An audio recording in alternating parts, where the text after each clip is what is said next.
Shalom, shalom.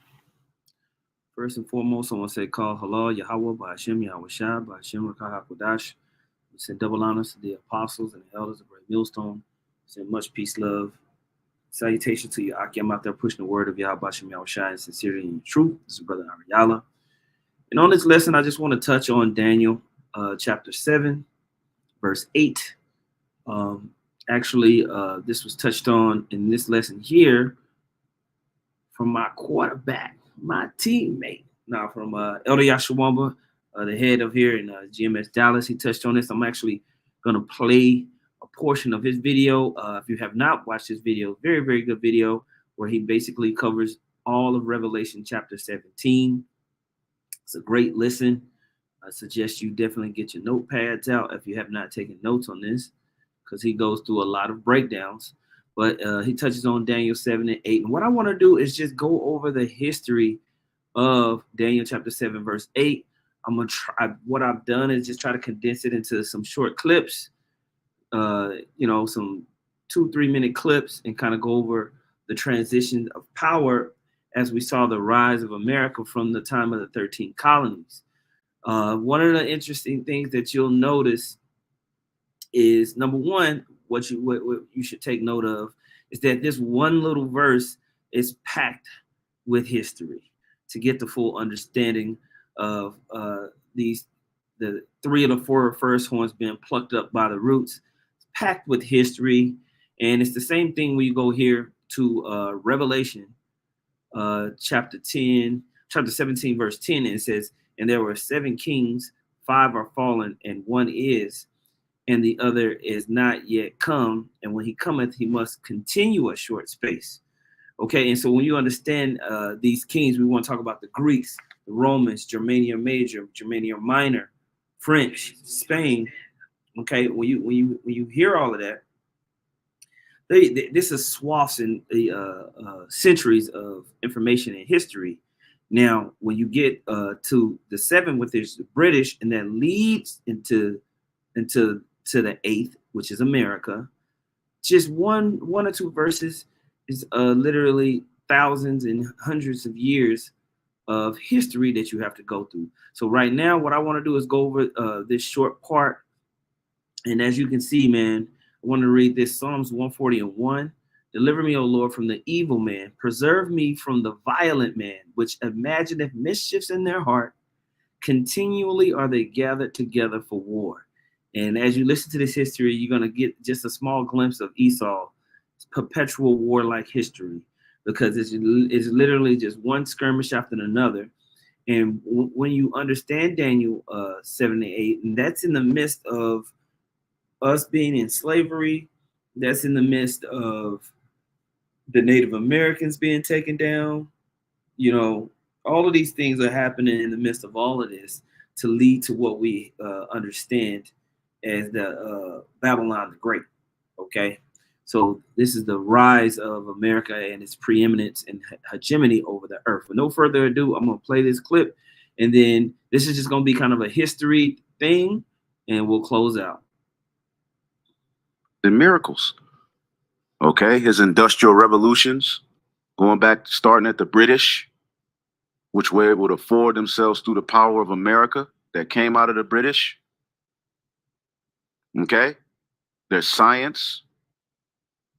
Okay, because you have to remember Daniel, as he described this place, all right, said, as you see here, Daniel 7 and 8, "And I considered the horns, and there came up among them another little horn.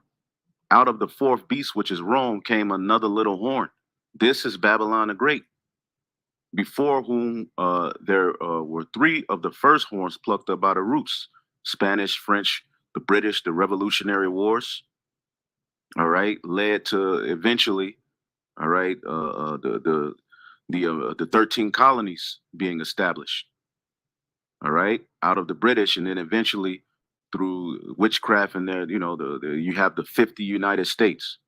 "And behold, in this horn were the eyes of a man," all right, representing, all right, he's merely a man, but he speaks as if he's the Most High.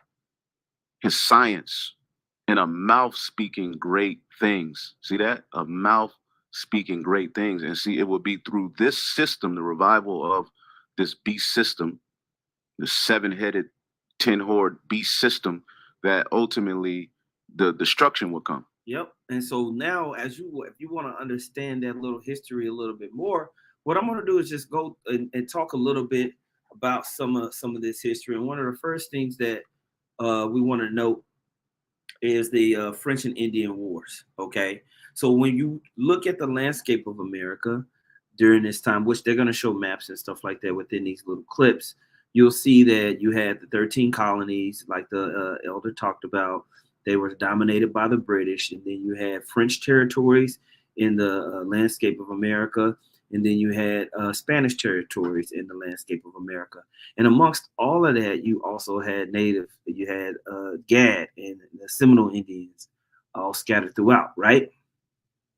And so I'm gonna play this clip, and it's gonna talk about some of the beginnings of those horns being taken out the way, so that what we understand as America comes into its prominence. Okay, so I'm gonna play these clips. Very beginning, colonialism in America meant competition. European countries were eager to gobble up as much land as possible in the New World. Sometimes this competition turned into open warfare, and the French and Indian War is a perfect example of this. Here's a crash course of 5 things about the war to get you up to speed. North America was a big, beautiful place full of endless opportunities, and Great Britain and France each wanted a piece of the action. The British controlled their 13. Now, mind you, they over here just taking lands that's not theirs. Like he said, the American landscape literally, you can find everything in America, from mountains, rivers and valleys, gold, the tropical regions, flatlands, salt mines, and salt lakes, or like for healing and everything like that, plain areas, any type of climate.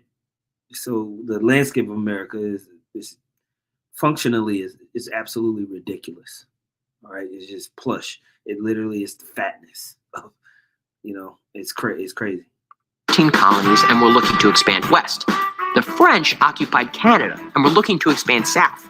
It was inevitable that they'd bump into each other, and that's exactly what happened in the Ohio River Valley, an important trading area with access to the Mississippi River.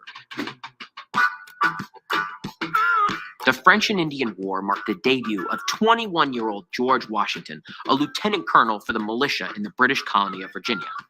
In 1754, he was ordered to protect a British fort near what is now Pittsburgh.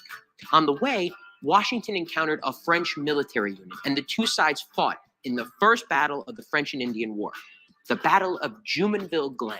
Washington was young, but he was quickly gaining the experience he would need to eventually command the Continental Army. Years of territorial scuffles turned into full-blown declarations of war in 1756. As fighting broke out, the British and French sought allies among the local Native American populations. The French were familiar with many tribes through trade and recruited the Potawatomi, Winnebago, Ojibwa, Mississauga, and the Huron, while the British turned to the Iroquois Confederacy. And that story right there is a lesson within itself. I can't think of the name of the TV show, but there was a TV show that kind of showed, I believe they were trading beaver hides, and you have one side that was dealing with the British and the other side that was dealing with French traders, and kind of the things that were happening between their very, very rich history. At first, the French were winning a lot. They simply had more troops and better supplies than the British army and drove them back towards the 13 colonies. But the tide turned in 1757 when British Secretary of State William Pitt took control of the war effort.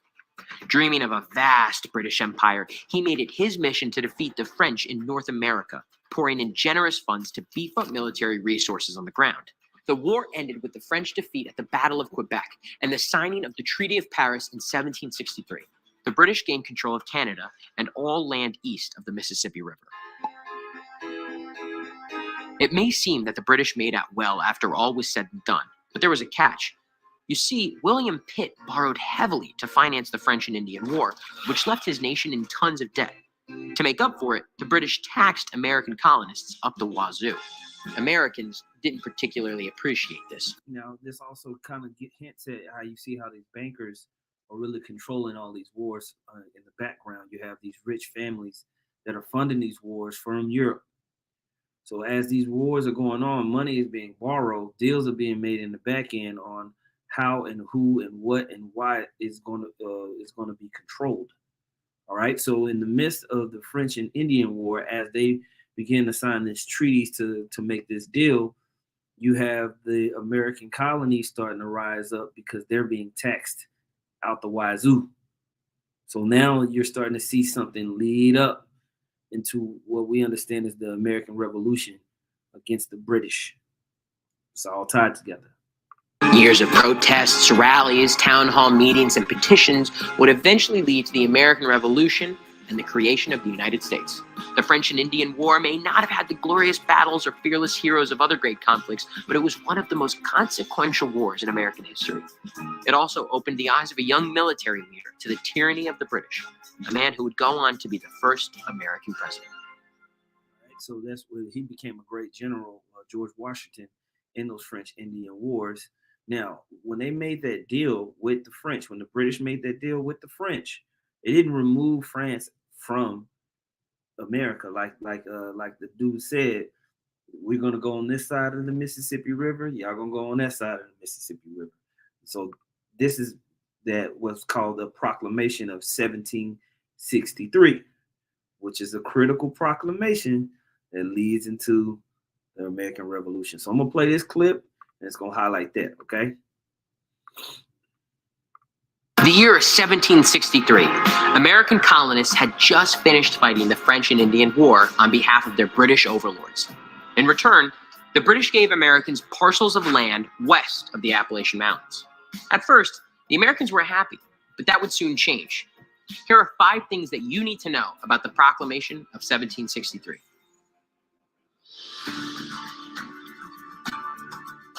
In the wake of the French and Indian War, a Native American tribal leader named Pontiac was fed up with the British military presence on his land. He and other tribes launched an attack on the British, and fighting continued for the next 3 years. While the British government was already in the process of drafting the Proclamation of 1763, Pontiac's rebellion sped up its enactment. The British needed to find a way to keep Native American tribes happy, so they drew a line that effectively cut off any westward expansion by their colonies. Native Americans would be allowed to keep the area west of the Appalachians, while American colonists had to contain their settlements to the east, rendering their land grants absolutely worthless. Adding insult to injury, any colonists already settled out west were ordered to move. You see the problem? The Americans felt the proclamation was unfair, so in many cases, they just ignored it. In a few instances, British soldiers forced American frontiersmen back across the border, sometimes burning their settlements. But for the most part, enforcement was pretty weak, and colonists still sought land across the border, even if that meant breaking the law. French and Indian War hero George Washington was one of the many colonists who flouted the law and sought to purchase as much forbidden territory as possible. In a letter to his real estate agent, he dismissed the Proclamation of 1763 as a temporary expedient to quiet the minds of the Indians.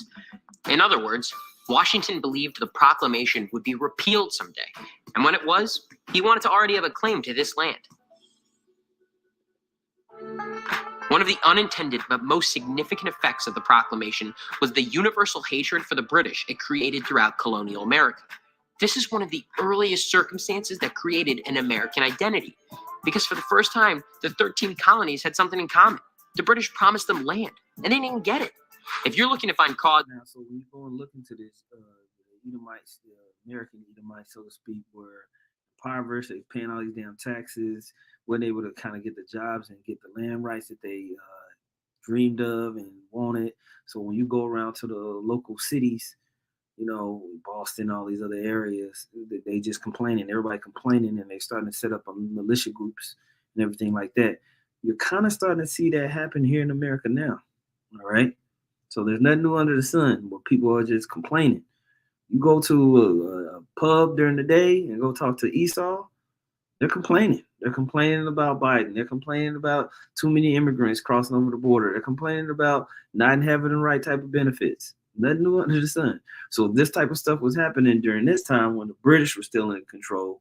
And you see how these different enactments can lead to war. All right. All of these things can lead to war, and we're seeing it happen back then.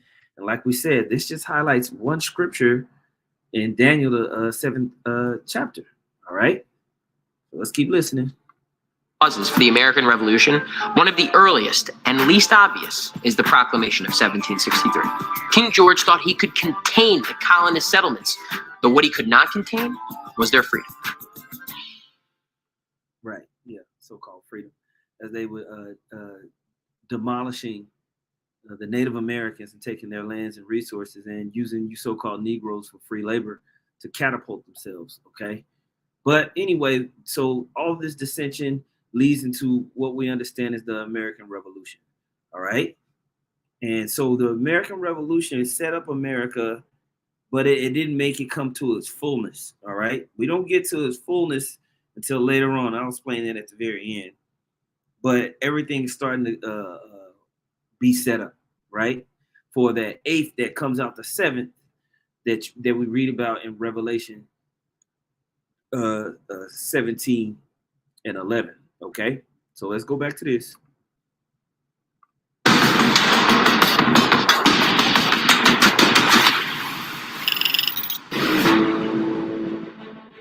The American War of Independence was an 8-year-long war after which the 13 American colonies won their independence from Britain and went on to establish the United States of America. To give some context, we would have to go back to the 7 Years' War, as the cost of British victory against France left the British government deeply in debt. From their founding in the 1600s, the American colonies were largely left to govern themselves.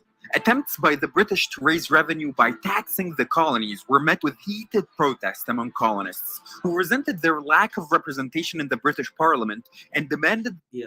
So if you understand, the British were trying to send people to come over here and get shit together, but they didn't even like being here because it's a shithole. Because America, everything was nasty and poor and broke, and on top of that, the people were being taxed and they hated the British. So a lot of the British leaders were being sent over here. They were like, man, I don't want to be over here, you know? So it just created a powder keg. The same rights as other British subjects. Colonial resistance led to violence in 1770 when British soldiers opened fire, killing 5 men during the Boston Massacre.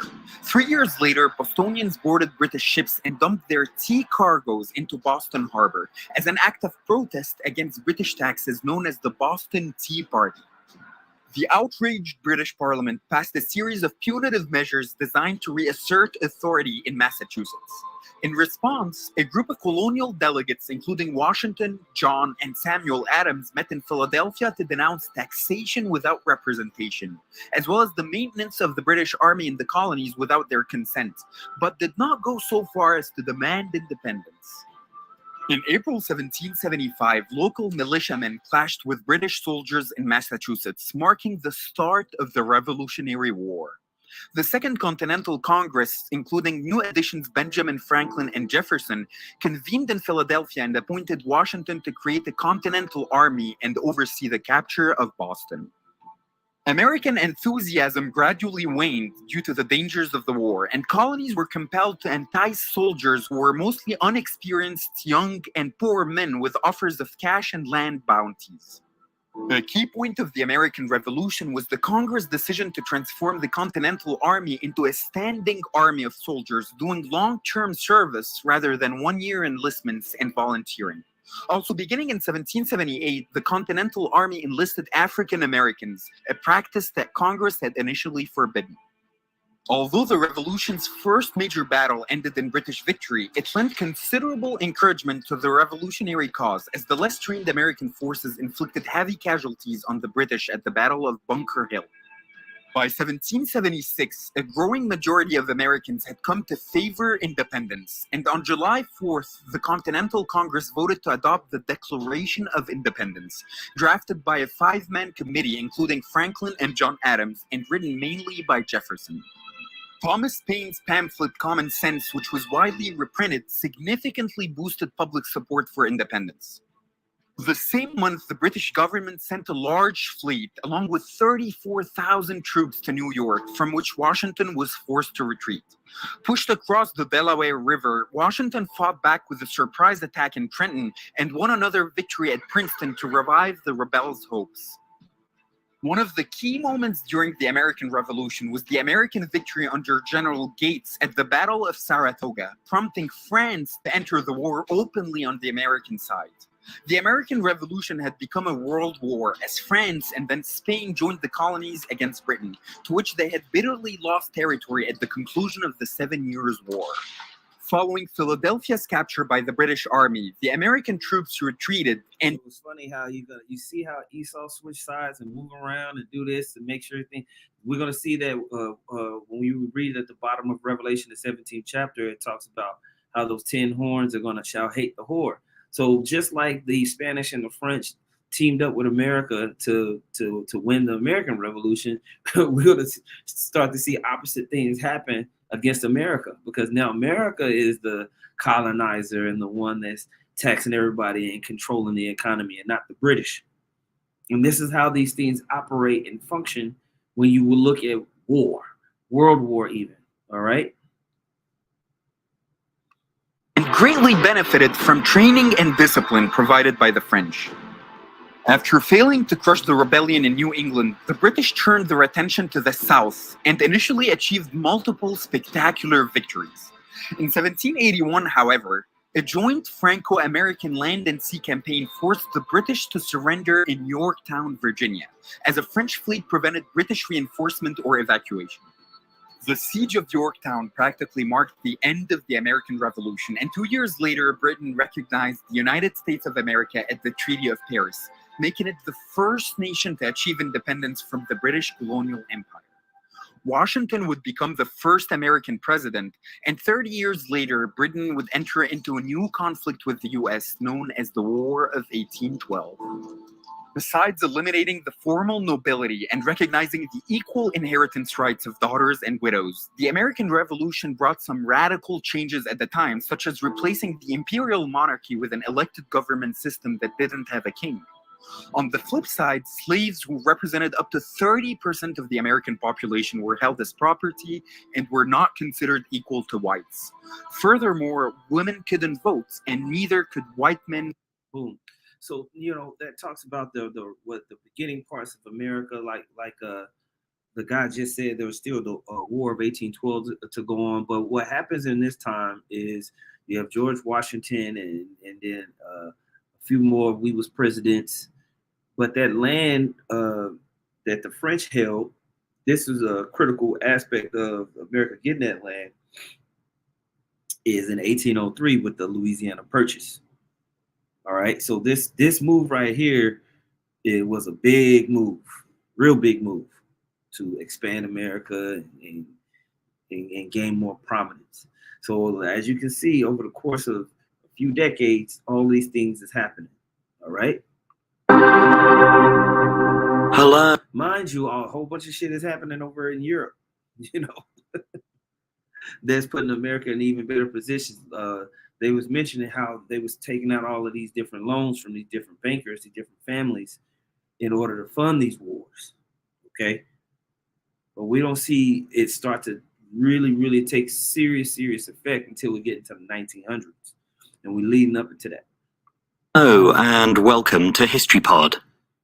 On the 30th of April 1803, the Louisiana Purchase Treaty was concluded between the United States and France.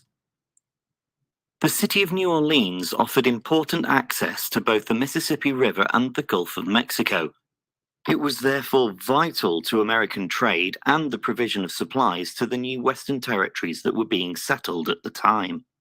When France regained control of the city from Spain in the early 1800s, it raised fears amongst the Americans that the new settlements would struggle to trade. These fears were realized when, on the 18th of October 1802, Americans were banned from using warehouses in New Orleans. President Jefferson had already ordered diplomats to begin talks in Paris with the aim of buying the city from France, But on the 11th of April 1803, the French negotiators offered to sell the entire Louisiana Territory to the Americans for $15 million. In the treaty, France agreed to sell 828,000 square miles of North American territory that stretched from the Mississippi River to the Rocky Mountains. The United States' original interest was only in buying the area around the port of New Orleans, but the sale also provided the right to obtain huge areas of existing Indian lands by treaty or by conquest, despite Native Americans not being included in the negotiations. Altogether, this nominally doubled the size of the United States. The offer came about because France had failed to suppress an uprising in present-day Haiti by slaves and free blacks, and was facing an impending war with Britain. The government found that it simply couldn't afford to send troops to occupy and control the Mississippi Valley. Deciding to cut their losses, the French government therefore agreed to sell the entire territory, which included an area that now forms part of 15 separate states, at less than 3 cents per acre. So they get all of that goddamn land for pennies on the dollar, so to speak, man. And so that was a heavy move that was made that, like I said, brought this place into prominence, you know, which leads into the next. Oh, just real quick, I want to play this real quick. 1762, in the aftermath of the French. No, we really don't have to play that. Hold on, let me get something real quick. Forgot to pull this up. I'm gonna pull it up real quick. Oh, where did I put it at? War of 1812. Play this real quick. There's a 3-minute one I wanted to play real fast. Just so y'all can be a place where, you know what? Where is it at?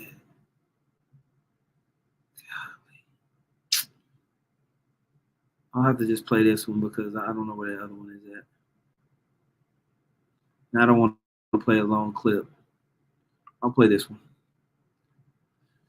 In the early days of American independence, the United States, like new countries in our own time, was kind of buffeted around by the superpowers battling against each other. The United States was a very small power. England and France were the superpowers. And throughout the period from the American Revolution on, they were at war with each other. They were at war in the 1790s. They were at war in the Napoleonic era.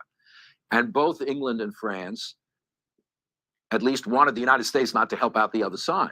And this got us into trouble because both of them tried to restrict American shipping to the other side. Now, Jefferson and the American leaders said, no, we want freedom of the seas. We want a right to export our goods to anybody. We're not getting involved in this war. We're not going to war on the side of either England or France, but we want the right to trade with anybody. Well, England controlled the seas because they had the Navy, and they started interfering with American shipping and said, no, you can't trade with the continent of Europe where France is controlling things. And they started seizing American boats, and they started seizing American sailors to put them on their ships. Eventually, this leads to a confrontation between the United States and Britain and the outbreak of the War of 1812, fundamentally over the right of the United States to trade freely. But there was a subordinate thing where a lot of Americans also wanted to conquer Canada and British Canada. They thought, we go to war with Britain, we can take Canada, you know? And we invaded Canada during the War of 1812. And to our astonishment, the Canadians said, no, thanks. We don't want to be part of the United States. You know, we'd like to actually have our own country here. And the Canadians pushed us out. And this was a big blow to this notion of total American expansionism. Boom. Well, everything went down the way that it was supposed to go down in all actuality, because you started to have more and more expansion to the west, which leads. And meanwhile, you got the Spanish still controlling the west. You got the Spanish still controlling basically, you know, like Puerto Rico, Cuba, and all of that type of stuff. And that leads into the Spanish-American War. All right. And mind you, look at all of this history that's happening just in this one verse, you know, and the brothers want to go get more depth on it. You can and go be more specific. I'm just putting together these clips just to kind of highlight what the elder was talking about as far as Daniel 7 and bring some historical context to it. Okay, so this is for my nerds. Because Cuba was just 90 miles south of Florida, and its population was largely Catholic and included Americans, the United States took an intense interest in the inner workings of that island. In 1895, as Cuba was fighting for its independence from Spain, the tabloid press in America continuously reported the story, often noting the horrors of Spanish repression against Cuba. And these deeply upset Americans for social reasons, for religious reasons, for political reasons, and also in part for economic reasons. Cuba was an important nearby trading partner. People in the US started increasingly calling for intervention into events in Cuba. In 1898, President William McKinley decided to send the battleship USS Maine to Cuba to protect Americans and American businesses. That ship had been sent by McKinley to Havana in January 1898 to protect American interests and also to be there in case Americans needed to evacuate the city. The ship explodes. At the time, everyone thought, and the newspapers reported, that it had been attacked, that it had been bombed by the Spanish.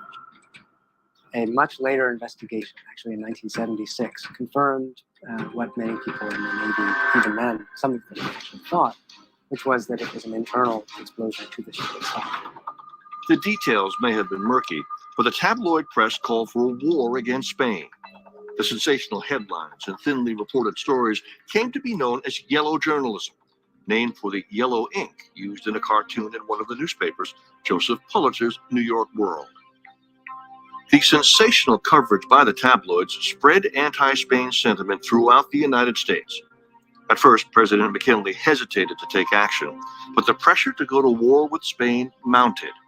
The combination of events and the rolling pattern toward war made war almost inevitable. And immediately after the explosion of the Maine, Congress gives McKinley a unanimous declaration urging him to respond.